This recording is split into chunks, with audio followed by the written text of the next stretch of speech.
Bismillahirrahmanirrahim. Assalamualaikum warahmatullahi wabarakatuh. Alhamdulillahirabbil alamin. Walladzi arsala rasulahu bil huda wa dinil haq liyudhhirahu 'ala dini kulli.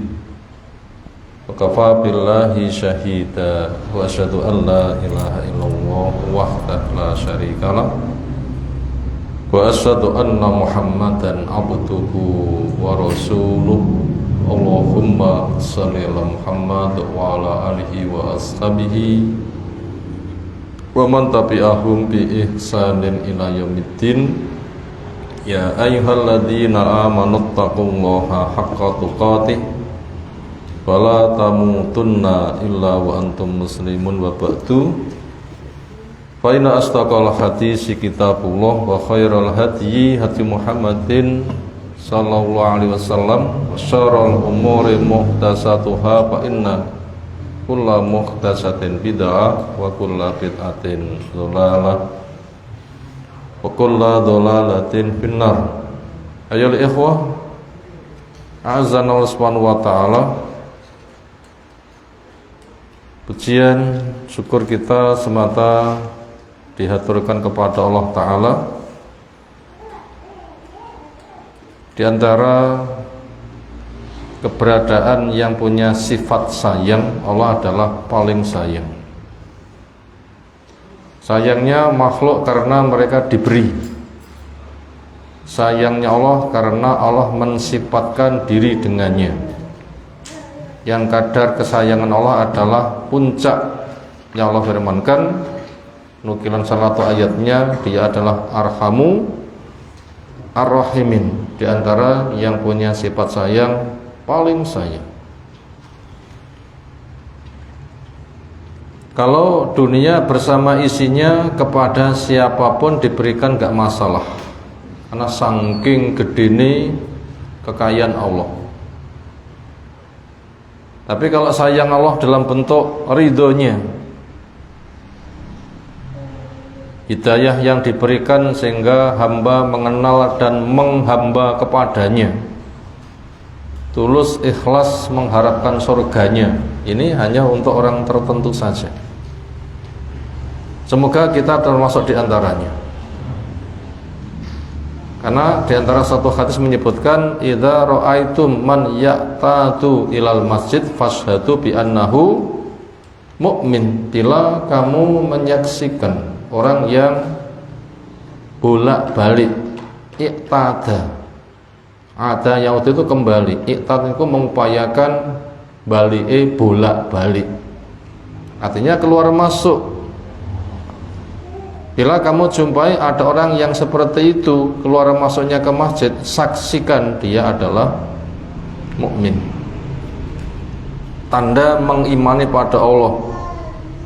Buktinya ada panggilan adzan, dia datang, selesai pulang, ngurus tugas, cari bekal, dipanggil kembali, terus begitu sampai sehari 5 kali. Luar biasa. Ini nikmat yang kita wajib untuk menjaganya. Gak semua orang bisa mendapatkannya, sementara kita bisa berzikir, itu nikmat yang paling besar. Salat, zikir yang paling besar. Apalagi kita pertajam dengan ilmu, apalagi kita berada di masjid, merupakan taman surga, tempat terbaik di permukaan bumi. Maka jadikan hati kita kecantol di masjid, jadikan hati kita tersangkut di masjid. Karena salah satu orang di padang mahsyar mendapatkan payung dari 7 golongan. Salah satunya adalah rajulun qalbuhu mu'allaqun fil masjid, orang yang hatinya tersangkut di masjid.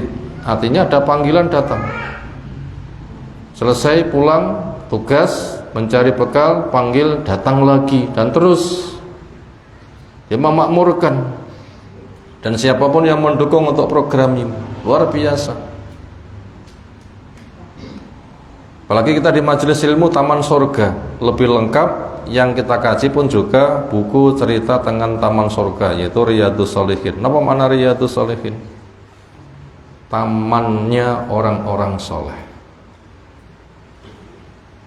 Insyaallah bab sabar kita lanjutkan kajiannya di Riyadhus Shalihin, bab-bab bagian awal. Insyaallah malam hari ini kita baca beberapa hadis.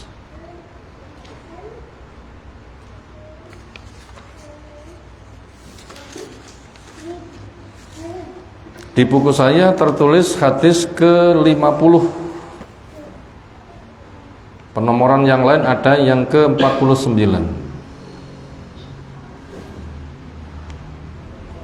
Kita baca sejak dari nomor yang ke-46 atau 45. Dan sabar itu merupakan penting, bahkan pemberian yang paling gede. Makanya kita butuh menyelami secara tuntas. Wa ma u'tiya ahadun ata'an khairan wa awsa'a min as-sabri. Tidak ada seseorang diberi suatu pemberian lebih bagus, lebih luas daripada sabar. Kenapa? Itu fondasi. Segala sesuatu tanpa sabar tidak bisa. Syukur pun tanpa sabar juga tidak bisa. Karena sabar itu maknanya adalah kemampuan mengendalikan emosi. Kepada baik biasanya karepe wong itu seneng-seneng, tapi dikendalikan dan diarahkan untuk taat. Kepada sesuatu yang susah sering berkeluh kesah, gak kuat ngempet susah, malah ada yang bunuh diri. Itu juga timpet. Nah, ngempet itu sabar, imsak. Sehingga ia malah nimbang, lek musibah donya gak sepiro kaya ngene abote, waduh sok neraka kaya ngopo. Maka mampu menahan. Berarti saya kena musibah, berarti diingatkan punya dosa. Daripada dosaku diresik pakai neraka, pakai musibah dunia gak seberapa, lebih ringan. Syukur. Sehingga mati gak membawa dosa. Makanya juga berfadilah, dosa digugurkan, diberi pahala, derajat ditinggikan. Loh, besar kan fadilah dari sabar. Maka sabaro cari ilmu syar'i, sabaro untuk mengamalkan ilmu syar'i, sabaro ketika mendakwahkan ilmu syar'i, sabaro ketika kita diuji dalam kehidupan kita, sabaro juga ketika di medan dakwah banyak tantangan-tantangan, dan semuanya dijaga sampai mati. Maka siapa yang punya, itulah nikmat yang paling besar. Semoga Allah jadikan kita orang yang sabar. Hadis pertama yang kita kaji malam hari ini, An Abi Hurairah Abdurrahman ibn Sakhr ad-Dawsi radhiyallahu anhu qala anna Rasulullah sallallahu alaihi wasallam qala laisa syadid, bukanlah orang itu dikatakan kuat, bisura'ah dengan sebab mampu menang di dalam gulat, lek gelut menangan, okole rasa kabeh wong sing dijak gelut KO. Bukan itu. Innama syadid, sesungguhnya orang yang kuat siapa? Alladzi, orang yang yamliku, mampu mengendalikan nafsahu, nafsunya,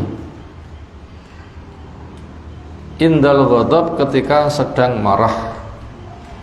Muttafaqun alaih, disepakati atasnya oleh Imam Bukhari, oleh Imam Muslim, semoga Allah merahmatinya. Insyaallah nanti kita akan kupas marah itu apa. Seringnya orang marah itu adalah matanya merah, nafasnya begis-begis, mulute singutan rotok krekut-krekut, gulune pating prentol, tangane gegem keter,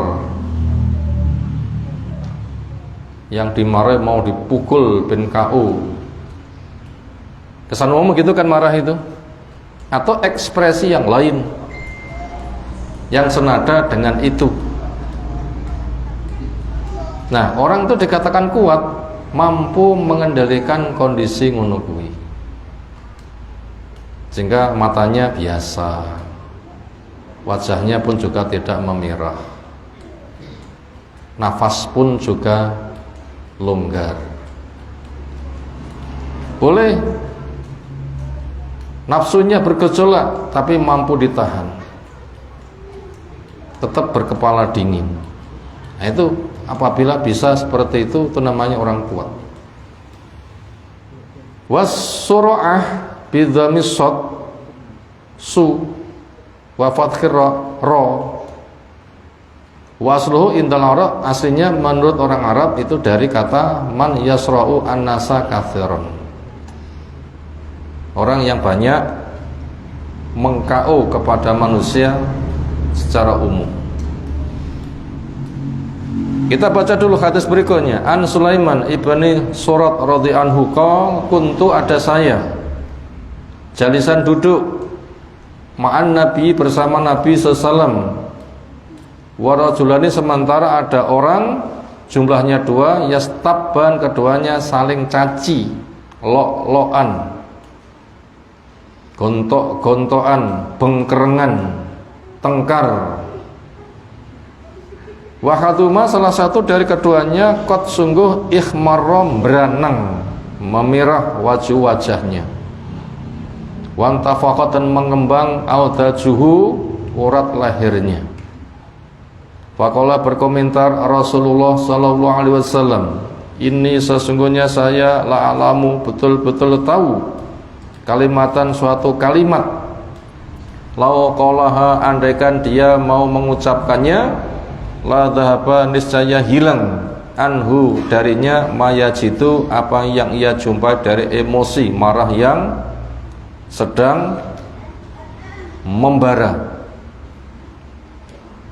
Lau qala, andaikan dia itu mau mengatakan, a'udzu billahi minasyaitonir rajim, saya memohon benteng, perlindungan, kemampuan mengendalikan kepada Allah Zat yang Maha Kuasa dari godaan setan yang terkutuk. Ini bila kita nesu banyak mengucapkan kalimat ini, ta'awud. Karena setan punya peran. Nafsu maunya seneng, sering tidak peduli halal po haram, sing penting seneng. Setan ngompori, memanas-manasi, ngujuk-ngujui. Bahkan bila andaikan itu ada api, malah ngesoi bensin, tambah nopo, tambah ma'wuk. Setan punya peran seperti itu. Makanya bertawudlah. Andaikan dia mau mengucapkan seperti itu, zahaba, niscaya akan hilang, anhu, darinya, mayajitu, apa yang ia jumpai dari marah tadi. Wa qalu, maka mereka mengatakan lahu, kepada orang tadi, fulan, kamu sekarang sedang nesu, marah besar. Nabi SAW tadi pesan ada sebuah kalimat, apabila mau mengucapkannya nanti akan dilindungi dari setan. Qala, yaitu dia mengatakan, ta'awwad billahi minasyaitonir rajim, berta'awudlah, kamu memohon perlindungan kepada Allah dari setan yang terkutuk, muttafaq alaih. Lek mau baik, tapi dikala itu sing sitok ngomong, emangnya saya itu gendeng. Ya wis, dia mengi malah muni ngono. Berikutnya, An Mu'ad ibni Anas radhiyallahu anhu, anan Nabi sallallahu alaihi wasallam qol, man kadzuma ghaizan, siapa yang mengendalikan marah, wa huwa qadirun, dan dia itu mampu, ayun fidhahu, untuk melampiaskannya. Pemosir iso, karena semuanya punya. Tapi dia tidak memanfaatkan potensi untuk melampiaskan marahnya, tapi ia mengendalikannya. Apa fadilahnya? Ta'ahu lahu subhanahu wa ta'ala, Allah Maha Suci lagi Maha Tinggi nanti akan memanggil dia sebagai balasan karena kesabarannya, kemampuan mengendalikan emosi. Ala ru'usil khalaik, di depan para pimpinan makhluk. yaumal kiamati, di hari kiamat, di depan malaikat. Dan siapa-siapa yang baik dipimpin oleh pimpinannya atau menjadi saksi, dibanggakan di depan mereka. Hatta yukhayyirahu, sehingga Allah memberi pilihan kepada dia minal hur al-ain, dari bidadari yang bermata jeli, masya'a, apa yang ia inginkan. Ini sing penak laki-laki marah sing iso ngempet, atau juga perempuan marah sing iso ngempet, sing penak sing sikundi? Penak semuanya. Laki-lakinya ben entuk bidadari, perempuannya ben dadi bidadari. Loh begitu. Bahkan pimpinannya para bidadari. Nah begitu.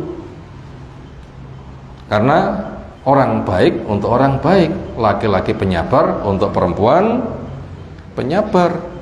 Maknanya seperti itu. Kesana. Rawahu Abu Dawud wa Tirmidzi wa qala hadis hasan, akhrajahu at-Tirmidzi. Hadis berikutnya, An Abi Hurairah radhiyallahu anhu, anna rajulan qala, sesungguhnya ada seseorang matur, minta nasihat lin nabiyyi sallallahu alaihi wasallam, ausini, tolong saya diberi wasiat.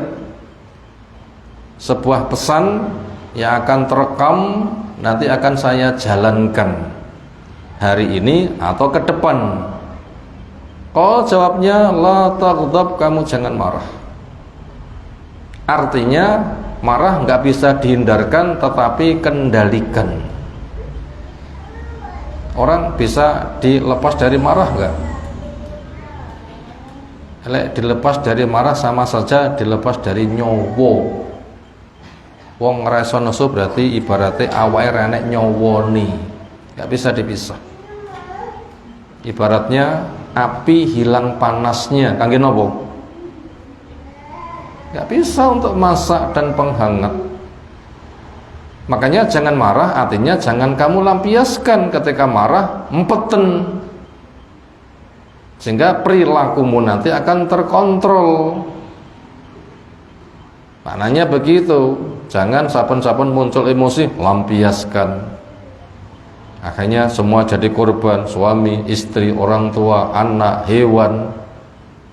Nanti dandani jam owah titik nesu, belane petil. Ya jame regane 350.000. Manjing sedina mek 35.000, pinten? Pinten nek manjing mliyan.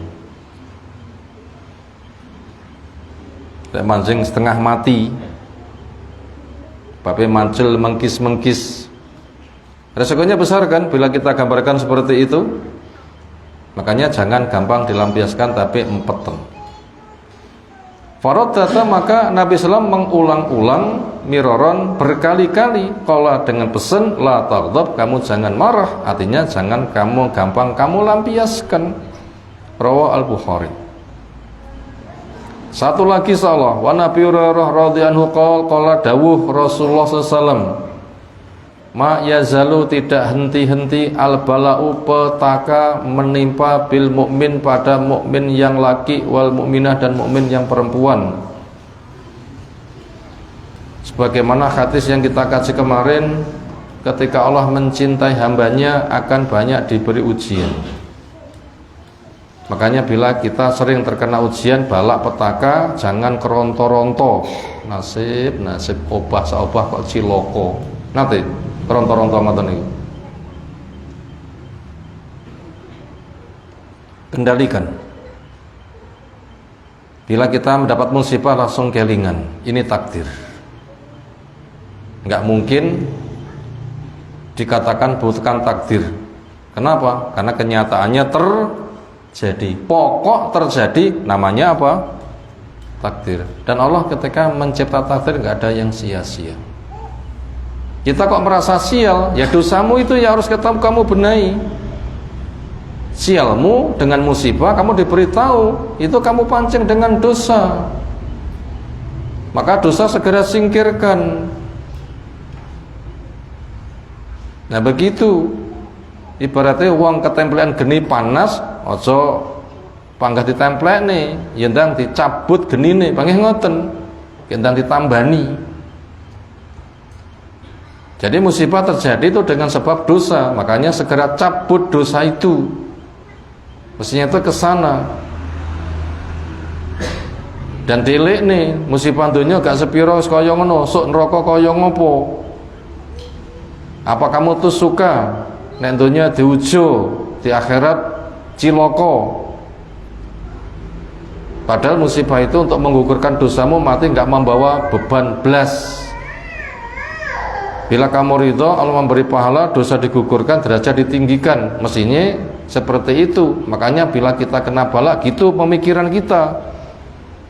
Makanya apabila kita bisa itu nanti akan lemintun, nritip. Napa nritip kuwi? Bariki kena nahiki, bariki kena nahiki, ngoten nggih. Kaya nafas ngoten nggih. Itu mesti. Itu tanda cinta Allah. Makanya terima saja. Kenapa? Maya zalu tidak henti-henti terus ini. Kata-kata menunjukkan istimror, berkelanjutan. Akan menimpa finausi pada dirinya, wa waladin anaknya, wa mal juga pada hartanya. Maka jangan kita jadikan dunia itu sebagai surga. Artinya tempat kesenangan, bukan, tetapi tempat berkarya. Karena laqad khalaqnal insana fi kabad, manusia diciptakan dengan keadaan rebyek, susah. Kenapa? Memang Allah menjelaskan hidup untuk diuji. Alladzi khalaqal mauta wal hayata. Allah yang menciptakan hidup dan mati. Kangge napa? Liyabluwakum. Napa mana liyabluwakum? Allah hendak timpakan bala. Memang jelas. Allah cipta api untuk panas.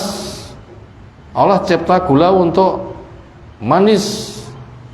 Allah cipta garam untuk asin. Ya sudah.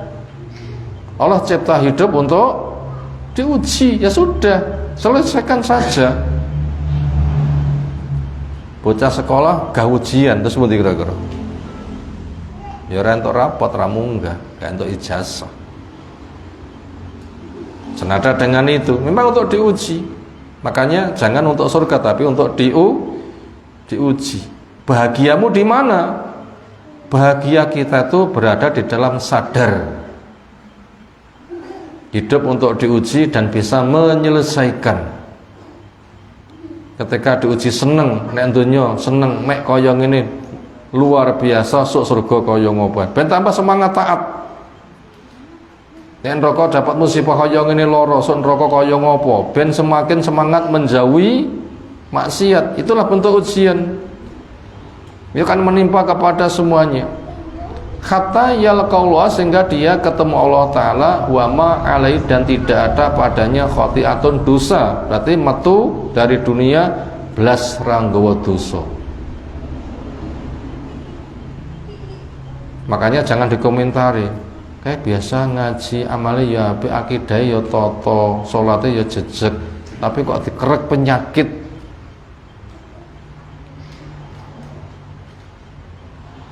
Kira-kira wong ngono ki mek riyak tok, buktine gak ada tanda cinta Allah, buktine kena musibah terus. Ya ndak bisa seperti itu.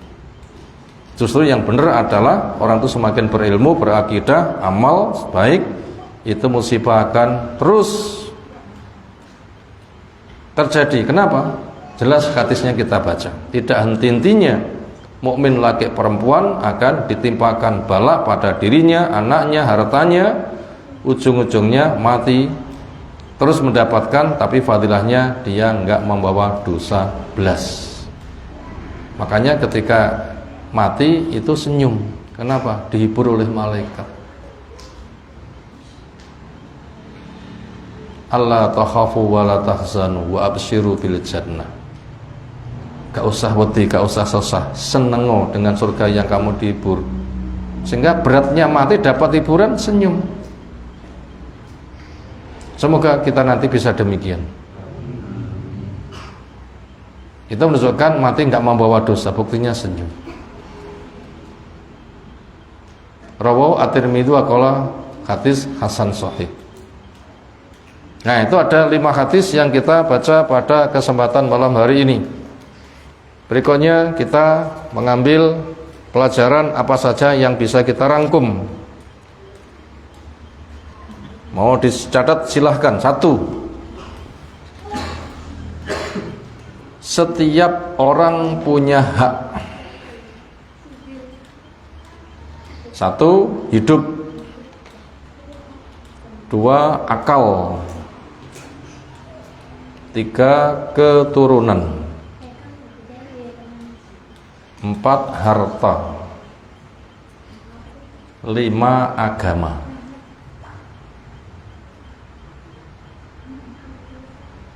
Kita ulang, setiap orang punya hak. Hak apa saja? Hak hidup, hak akal, hak keturunan, hak harta, hak agama. Terjaganya hak-hak tersebut untuk terpenuhinya kebutuhan. Terjaganya hak-hak tersebut untuk terpenuhinya, untuk sarana terpenuhinya kebutuhan. Itu tadi pelajaran nomor 1. Dan ini perlu untuk kita pahami. Kita punya hak supaya tahu jane hakku ya apa. Bila punya jaga. Makanya kita dicipta hidup, punya hak hidup. Ada orang mengganggu hidup kita, nah kita bisa membela diri. Kita punya hak berpikir, berakal. Maka perkara yang merusak akal hindari. Kita punya hak keturunan. Bila kita mati, nanti nggak punya keturunan, cures, cutel, jalan buntu, nggak ada aliran kebaikan. Makanya mekarkan. Demikian juga hak harta, maka dijaga, walaupun harus gelut ketika dirampok. Kenapa? Itu modal. Karena harta di dalam perjuangan itu bagaikan nyawa. Demikian juga hak agama. Dan itu menjadi kunci agar kita terbimbing hidup untuk apa, dari mana, dan nanti muaranya akan berkumpul di mana. Itu agama telah menjabarkan semuanya. Itu tadi pelajaran nomor 1, bahwasanya setiap orang memiliki hak-hak, maka supaya hak-hak itu dijaga agar kebutuhan kita bisa terpenuhi. Nomor 2, hak-hak diganggu, lalu muncul rasa tidak suka,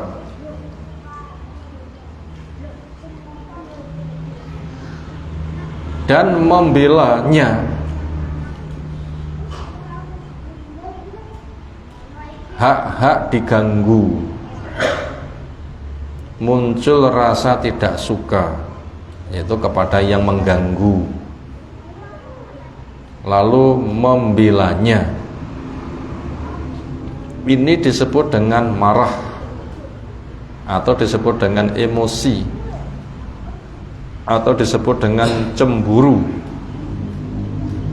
atau disebut ziroh.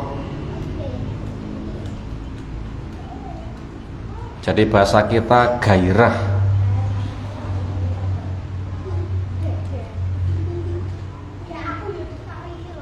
Tetapi pelajaran nomor 2, hak-hak ketika diganggu muncul rasa tidak suka kepada yang mengganggu dan berusaha untuk membela.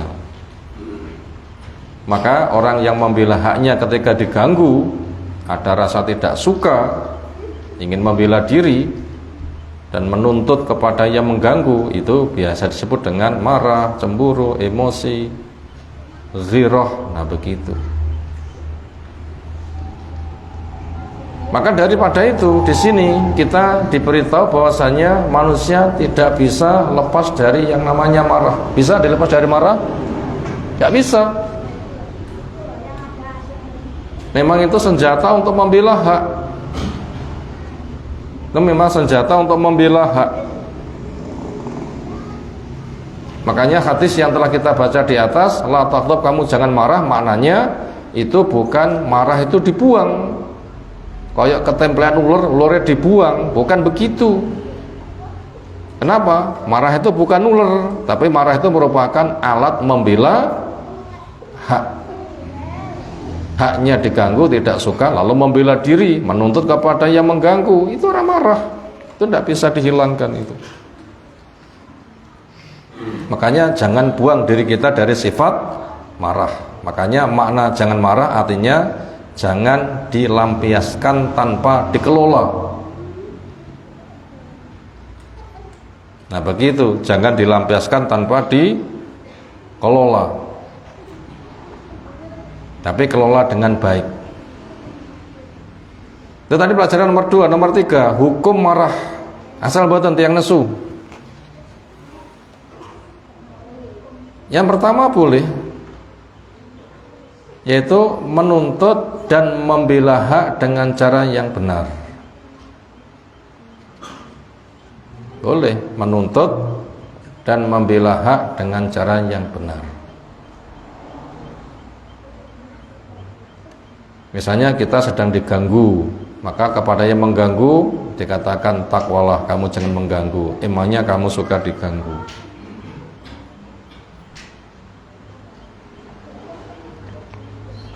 Bila kamu nggak mau mandek, nanti kamu akan tertuntut keadilan. Itu walaupun panas, tetapi dikendalikan dan berusaha bisa. Dan inilah karakter Nabi SAW. Semakin disakiti ternyata senyum. Nah begitu. Setelah itu memberikan nasihat agar dia tidak melanjutkan. Contohnya, satu kesempatan di leher Nabi terlilit kain. Ada orang datang, dicekel, ditarik dengan keras. Panas mboten kira-kira? Kain kayak kasar, nempel nek kulit, ditarik sewet ngoten terus pundi kira-kira? Ternyata dengan senyum beliau mengatakan balekno, kuwi ngono hakku, duduk harta umat untuk dibagi. Ngertenono andaikan pohon itu jadi harta, wis to, aku gak bakal eman-eman ngedum. Itu marah tapi mampu mengendalikan. Supaya bisa seperti itu, ketika kita sedang sakit, berpikirnya adalah sedang gugur dosa, sedang mendapatkan kiriman pahala dia. Nah begitu, sedang mendapatkan kedatangan malaikat untuk membela hak, tanpa repot-repot menuntut. Semisal Abu Bakar caci maki orang, Abu Bakar meneng, Nabi SAW itu senyum-senyum. Ketika merasa nggak dibela, Abu Bakar membela diri, Nabi malah pergi sambil marah. Akhirnya dikejar. Kenapa? Ketika saya dizalimi, saya diam, engkau malah senyum. Ketika saya merasa nggak dibela, saya membela diri, engkau malah pergi dan marah. Ketika kamu sedang diam, mampu mengendalikan emosimu, sudah datang malaikat membela kamu. Tapi ketika kamu nggak mampu mengendalikan, malaikatnya pergi, sing teko setan. Wah, aku yang ngalih. Hakikat ini butuh untuk dipahami. Itu cara sabar yang ngono kuwi. Makanya bila kita itu sedang didolimi, jangan berpikir saya didolimi, tapi dikirimi pahala. Ini butuh tahu, butuh diimani, butuh latihan, butuh doa. Nggih mboten? Itu kalau kita nggak tahu, kita nggak mengimani, kita nggak latihan, yo angel. Nah seperti itu. Karena kulun ya'malu ala syakilati, masing-masing orang berbuat sesuai dengan kebiasaan. Makanya kita butuh mengelola. Itu contoh marah yang boleh, yaitu merasa haknya diganggu, ingin menuntut, ada rasa tidak suka, tetapi cara mengungkapkannya dengan pengelolaan yang baik. Harus marah seperti itu. Yang nomor 2, marah yang hukumnya haram, yaitu semata membela hak tanpa dikelola walaupun hancur-hancuran. Dan ini sering terjadi. Apalagi wong iki beringas kuat, punya kekuatan yang luar biasa. Wow, itu nanti bisa semena-mena. Nah, nanti korbannya banyak sekali. Nanti setelah itu nanti ujung-ujungnya hanya penyesalan. Marah karo bojone, sira digedhuk-gedhukne nganti bocor. Mungkin donge nesune ilang ketun mboten. Sing nang ndampakne malah sinten sing nambakne malian. Kira ndek dhuwit pisan. Bar kuwi awake gregesi. Oh, malah menyesal. Malah menyesal. Begitu nesu piringnya pecah kabeh dan sebagainya, orat marit.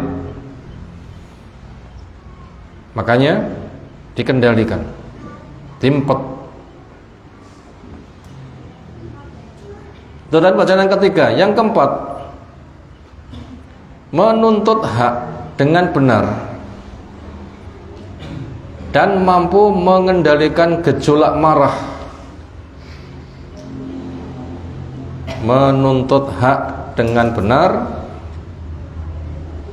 dan mampu mengendalikan gejolak marah. Itulah hakikat orang kuat.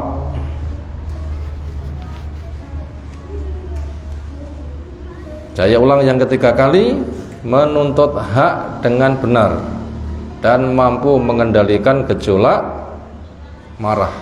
Inilah hakikat orang yang kuat. Biasanya tiang lek pengen kuat niku napa usahane? Biasane napasnya landung, latihan melayu, olah kekuatan, macam-macam. Kemudian mempermainkan senjata sehingga mampu untuk menaklukkan lawan. Seringnya orang kuat itu mungkin seperti itu. Kalau seperti itu enggak semuanya bisa. Tetapi kalau kuat yang semestinya, yang hakiki, yang syar'i, ini siapapun bisa melakukan. Kenapa? Karena berkaitan dengan gejolak marah yang dia mengendalikan marahnya. Itu hakikat orang yang kuat. Maka daripada itu, orang yang kuat yang mendapatkan cara benar itu nanti jumlahnya teramat sangat banyak, bukan sebatas mereka yang berotot saja. Siapapun bisa.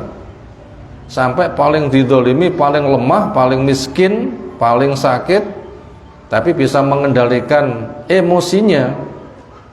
Dikala itulah dia termasuk orang yang paling kuat. Semisal Nabi Yunus, ketika sakit wis entek-entekan kabeh wong melayu, hanya satu saja yang tidak lari. Siapa?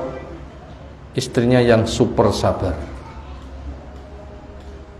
Itulah hakikat orang yang kuat, sehingga tidak putus asa. Berikutnya pelajaran yang kelima, cara mengendalikan marah. 1. Banyak memberi maaf.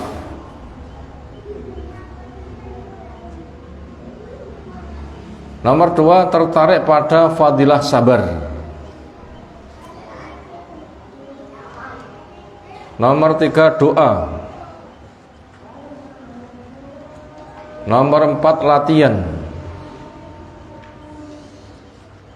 Nomor 5, banyak memberi jasa. Nomor 6, cari lingkungan yang baik. Itu yang sempat teringkas cara mengendalikan marah. Apa tadi nomor 1? Banyak memberi maaf. Wal kadhimina ghaidha wal 'afina 'anil nas. Ditahan untuk bisa memberi maaf. Makanya supaya kita bisa memberi maaf ya tadi, lek dipancing emosi, bukannya kita itu dirugikan, tapi kita diuntungkannya apa? Dikirimi pahala oleh yang mendolimi. Makanya orang yang mendolimi sebenarnya itu sedang muncul pahalanya lah ya. Berkaji mendolimi, bisa jadi pahala kaji diwenehi wong yang kamu dolimi. Makanya berpikir kita ya begitu. Bila kita didolimi, jangan rumongso dipulosoro, tapi rumongso sedang dikirimi apa? Kebaikan. Makanya kita berterima kasih. Makanya kesalahan dia kita maafkan. Itu cara pertama, dan ini kita butuh belajar. Memang itu caranya. Dan ini cara wahyu. Akal manusia tidak bisa bikin cara seperti ini. Nomor 2, tertarik kepada fadilah sabar, yaitu kemampuan mengendalikan emosi. Apa fadilah sabar? Kemampuan mengendalikan emosi. Innama yuwaffas sabiruna ajrum bighairi hisab. Sesungguhnya pahalanya orang yang sabar itu gak kena dihitung. Nopo gak kena dihitung? Saking gede nih. Dan itu merupakan pemberian yang terbaik. Ya ke sana. Memang hidup untuk diuji, untuk diketahui siapa di antara kamu yang sabar.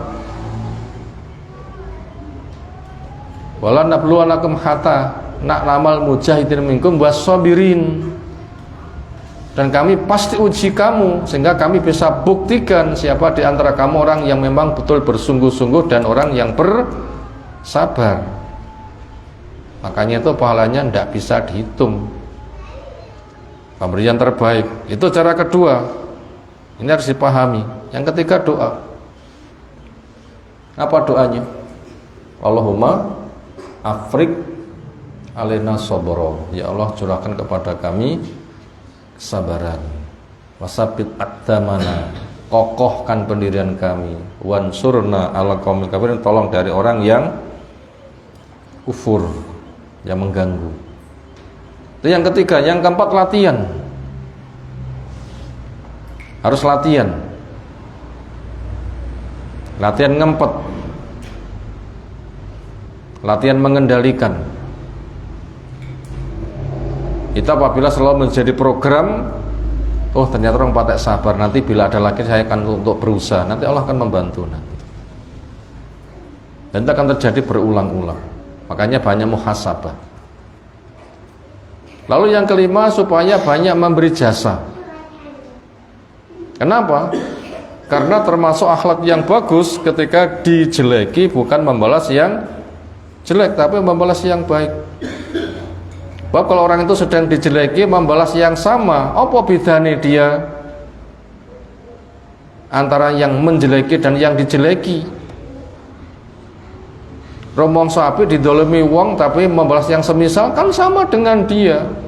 Awakmu nyalah ning kono jebule awakmu ya ngono kuwi. Makanya berusaha untuk memberi jasa. Apa jasanya? Ketika dijeleki balas dengan yang lebih baik. Itu memberi jasa itu. Maaf termasuk memberi jasa. Itu merupakan setat.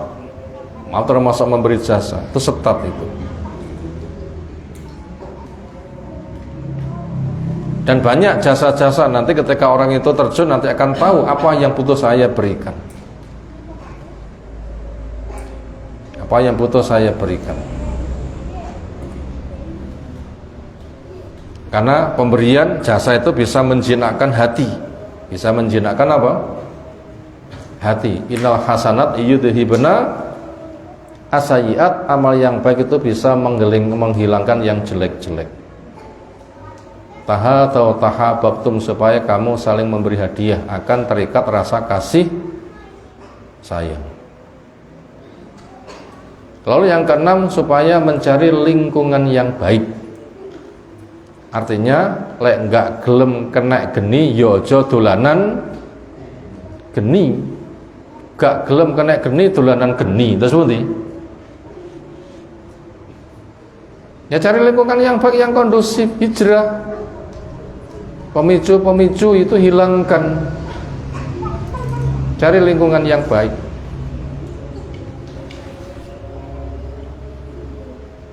Itu tadi pelajaran yang kelima. Terakhir yang keenam, karena sabar sebagai pemberian yang terbaik, karena sabar merupakan pemberian yang terbaik, maka ujiannya juga paling berat.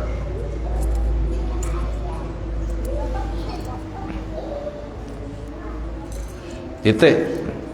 Kita ulang, karena sabar merupakan pemberian yang terbaik, maka ujiannya juga paling berat, paling banyak. Itu sebuah konsekuensi. Dan bila kita memahami ritmenya seperti itu termasuk juga cara untuk bisa bersabar. Contoh ungkapan sudah sering saya sampaikan. Tiang mambu batang niku seneng napa mumet? Seneng napa munek? Kayak mumet pisan. Bahkan malah wetenge dublek ngoten nggih, malah mutah nggih.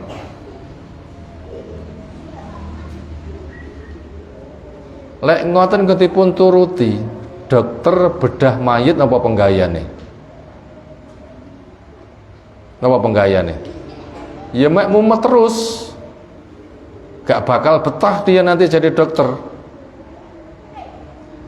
Makanya supaya dia itu betah menjadi dokter bedah, gimana caranya? Ketika masuk ruang bedah mayit sing ngambune, terus pun ngambune mayit 5 dino ra konangan niku lek telepone teng rumah sakit sinten sing ngopeni? Mangga doktere mawon untuk diotopsi, penyebab kematiannya apa. Kan seperti itu kan. Itu ambune kaya ngopo ngoten niku, gak karuh-karuan. Maka nikmati profesimu, karena profesiku itu adalah bangkai. Maka bagaimana caranya bangkai jadi lezat? Bicaranya bangkai jadi lezat.